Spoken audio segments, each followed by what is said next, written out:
प्रिय विद्यार्थियों, नमस्ते।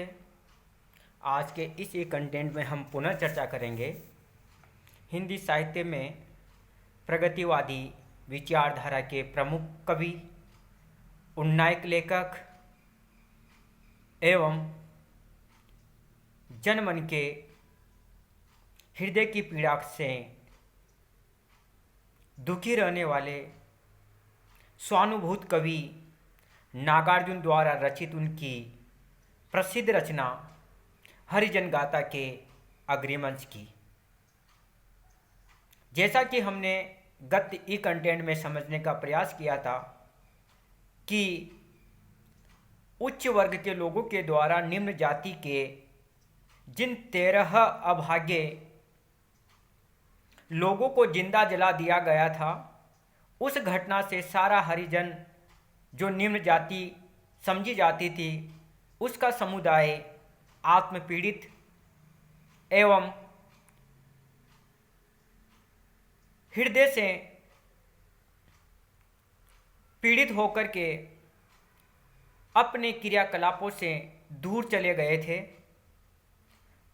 कुछ समय के बाद उन्हीं 13 लोगों में से किसी एक परिवार में एक नवजात शिशु का जन्म होता है, जो कि समुद्र शास्त्र में बताए गए शारीरिक लक्षणों के आधार पर अद्वितीय, अद्भुत एवं अनोखा बालक था।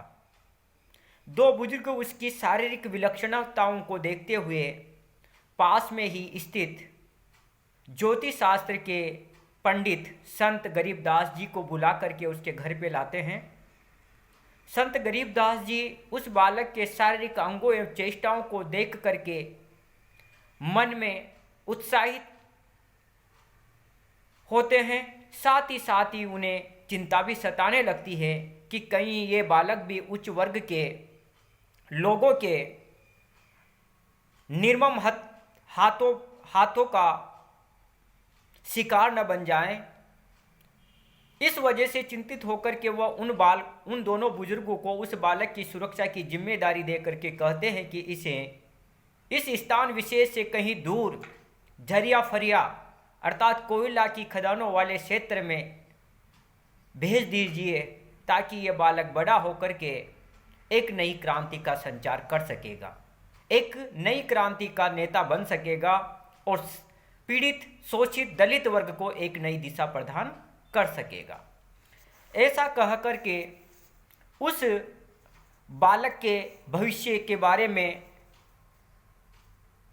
अपनी आत्मचिंता एवं आत्मकुशी को प्रकट करते हैं। और इस घटना के बाद जो अग्निकांड हुआ था उसे लगभग 5 महीने हो जाते हैं। उसके बाद की जो स्थितियां कवि के सामने उभर कर के आती हैं, उनका वर्णन करते हुए कवि ने लिखा है कि 5 महीने होने आए, हत्याकांड मचाता कैसा, प्रबल वर्ग ने निम्न वर्ग पर पहले नहीं किया था ऐसा।